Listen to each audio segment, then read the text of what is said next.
waktu ini kita nak teruskan lagi ada kita hari ini seperti mana kita war-warkan, kita raikan Hari Autisme Sedunia. Dan pada waktu ini, rezeki saya juga sebab tahun lepas, bulan yang sama saya bertemu dengan tetamu kita ini. Tapi tanpa anaknya. Tapi bercerita tentang apa yang diusahakan oleh beliau. Iaitu Autisme Cafe Project. Jadi kerana itulah kita nak bawakan kembali. Hari ini tampil dengan anaknya. Jadi jom kita perkenalkan. Pada waktu ini kita bersama-sama dengan Encik Omar Adli Yahya, pengasas Cafe Autisme Project, dan juga anaknya Muhammad Luqman Sharif. Ya, ini dia. Ni umur berapa ni sebenarnya Encik Adli? Dia dah 19 tahun dah. 19 tahun.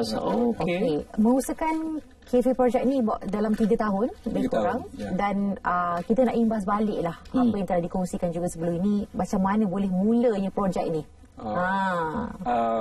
Macam ni lah. Saya risau dekat dia. Autism is a spectrum. Ada yang pandai, ada yang severe. Yang pandai-pandai ni mungkin dapat kerja. Boleh bila kita tak ada, dia bekerja, boleh berdikari.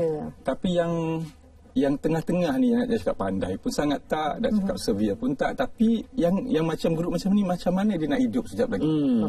So saya risau tu lah. Bila saya ada, saya boleh jaga. Kalau saya tak ada, macam mana itu lumrah dunia. Dia meninggal satu hari. So dia apa nak jadi?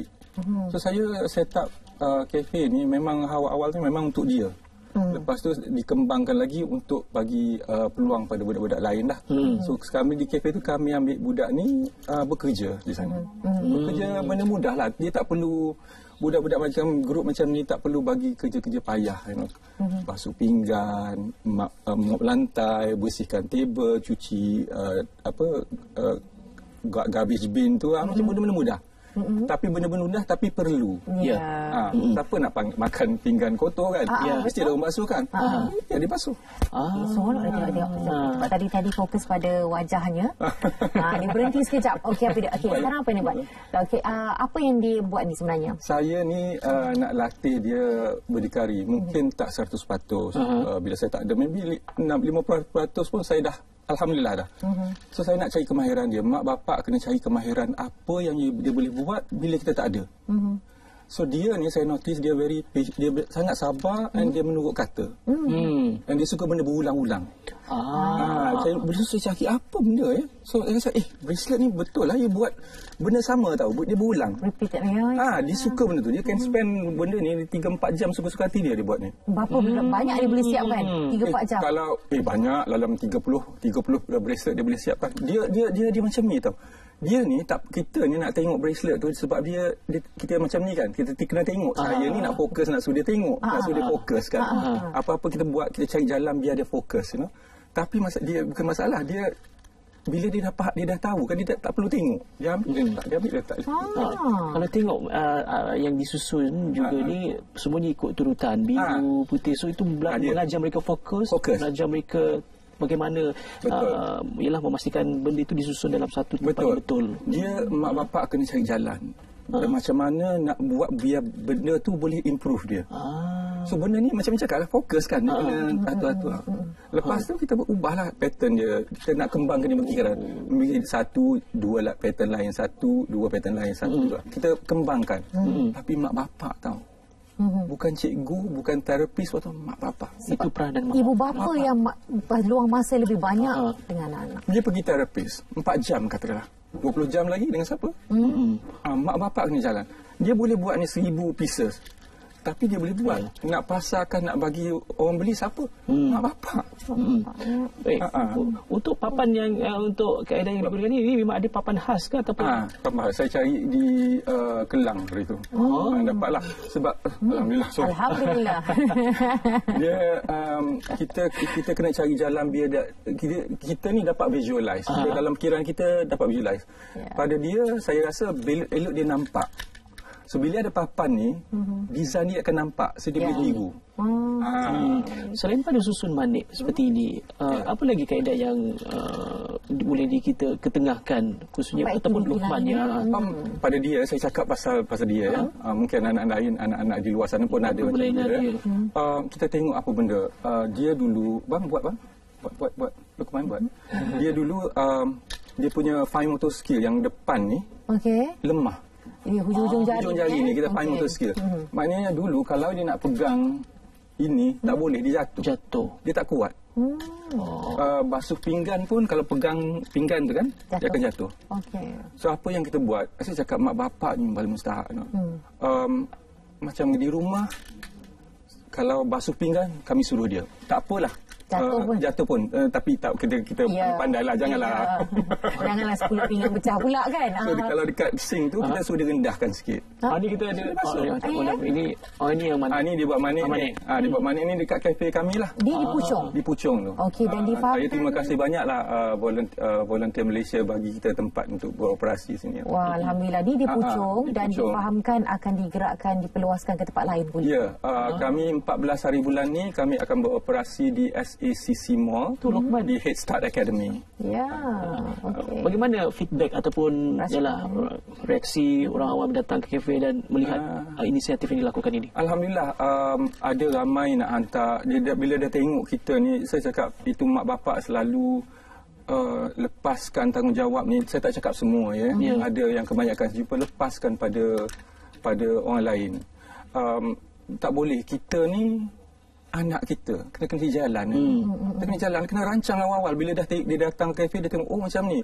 So saya alhamdulillah bila dia cakap tu, okey saya nak buat dia. Ada yang nak buat aiskrim Malaysia. Benda mudah. Nak dapatkan kerja kat luar kalau dia macam ni memang tak dapat. Apa yang nak bagi? So mak bapak kena jalan. Bila dia datang tengok kita buat, dia buat bracelet. Ada yang buat, ada yang duk tiru buat dia. Alhamdulillah. Alhamdulillah buat aiskrim lah, buat cookies lah. Bila jumpa macam ni kita bertukar-tukar fikiran. So tempat kafe tu macam mak bapak datang mengadu hal ke macam nak buat saya, tapi saya alhamdulillah bila dah bercerita macam ni kita buka mata mak bapak. Okey. Dan difahamkan juga mana adik rumah sendiri bila dah buat benda ni dalam masa berapa jam dah boleh siapkan 20 ke 30 dan kemudian boleh jana pendapatan sendiri. Itu saya nak. Itu kita kena fikir anak kita ni. Iyalah, kalau nak cakap bukan macam anak orang lain. So macam mana kita nak plan masa depan dia? Plan dari sekarang. Jangan tunggu umur dia dah 20 baru nak start nak buat, jangan. Kita tahu anak kita ni buat anak kita ni bukan akademik.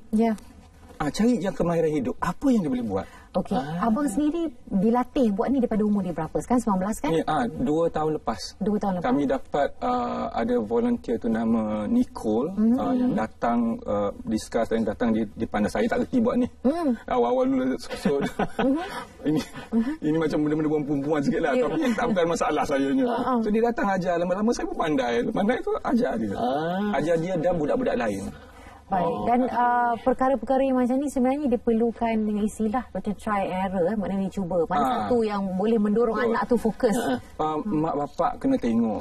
Selalu mak bapak cakap, walaupun anak saya macam ni, dia nak anak dia jadi CEO lah, eksekutif lah. Kita ni kena manage, mak bapak kena manage expectation. Anak dia macam ni, your expectation macam ni. Jangan macam ni. Kalau anak saya, yalah, kalau boleh saya nak jadi pandai yang jadi CEO, tapi bukan. Reality dia macam ni. So manage expect. Apa yang you boleh buat dengan talent yang dia macam ni, apa yang you expect pada dia. Saya expect dia boleh jadi tukang basuh pinggan. Sebab itu yang dia boleh level dia boleh buat. So kalau dia sekarang ni dah boleh basuh pinggan, alhamdulillah saya I am the happiest father. Itu kata pencapaian untuk. Jangan manage your expectation nak suruh jadi dia tak boleh baca, suruh jadi ni administrator. Tak boleh lah. Bukan saja menetapkan ekspektasi ke tahap yang lebih tinggi, tapi menuntut kesabaran juga ya. Sebagai bapa mesti bagaimana perkembangan mereka dan juga tahu perkembangan. Sabar tu saya rasa yang paling mustahak. Pertamanya penerimaan. Kedua tu kena sabar. Saya ni sabar kadang-kadang. Manusia kan ada naik turunnya. Tambah lagi mungkin masyarakat sekitar dengan betul. Mungkin di ruang masa yang ini nak sampaikan sesuatu nasihat atau ucapan sebenarnya Hari Autism Sedunia kepada ibu bapa lah juga khususnya. Saya rasalah ibu bapa yang sama dengan saya lah. Ada anak-anak istimewa ni, especially anak autism ni. Satunya kita kena terima lah, redha lah. Saya lalu jalan susah dengan dia. Saya tak redha. Bila kita tak redha tu, kita tak terima, dan masalah bermula lah. You nak suruh dia buat apa benda yang terror-merah tu, tapi dia tak boleh buat. Dia paksa, dia tak boleh buat juga. You marah. So, kena terima dulu. Bila dah terima tu, kena buat perancangan awal-awal. You tengok anak you, apa kebolehan dia. Kalau dia tu tak ada kebolehan akademik, cari jalan. Cari jalan, lepas tu notice dia punya kebolehan ni tak semestinya kebolehan macam terror, terus nampak gambar, terus nampak pandangan tu, pemandangan apa tu dia boleh terus lukis ataupun pandai yang programming, tak semestinya. Kebolehan ni mungkin kecil macam dia. Kebolehan dia suka repetitious, dia kesabar. Bila you tahu yang tu, you kena cari jalan. Macam mana you boleh buat tu biar dia jadi benda yang boleh membantu dia. Macam ni lah. Okey, contohnya. Mak bapak kena redha. Kena cari jalan. Itu dia ya. Jadi diharapkan titipan pesanan daripada Encik Adli tadi, pengasas Cafe Autism Project, dapat menjadi inspirasi daripada ibu bapa yang lain. Kerana masa yang panjang itu ada bersama dengan ibu bapa. Bukan kita harapkan orang lain ya. Lokman, boleh tunjuk sikit? Dah ada hasil tu. Ada sikit dah. Tu. Dari Dian. Wow. Dah hampir siap dah sebenarnya. Okey. Baik. Terima kasih Encik Muhammad Adli dan juga Adli Lokman kerana berkongsi dengan kita bagaimana kreativiti beliau itu juga sendiri memberikan inspirasi pada mereka yang datang khususnya di kafe yang tadi. Shah Alam Shah Alam. Jemputlah kami 14 hari bulan ni. Dan kami ada program di masjid di UFJ 4 untuk bagi terapi pada anak-anak yang ibu bapa kurang upaya, kurang berada. Di property lah.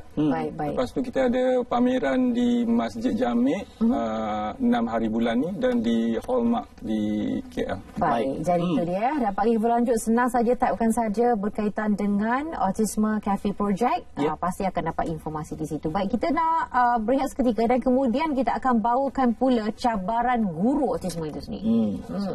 Selepas ini kami bawa kita tak ada.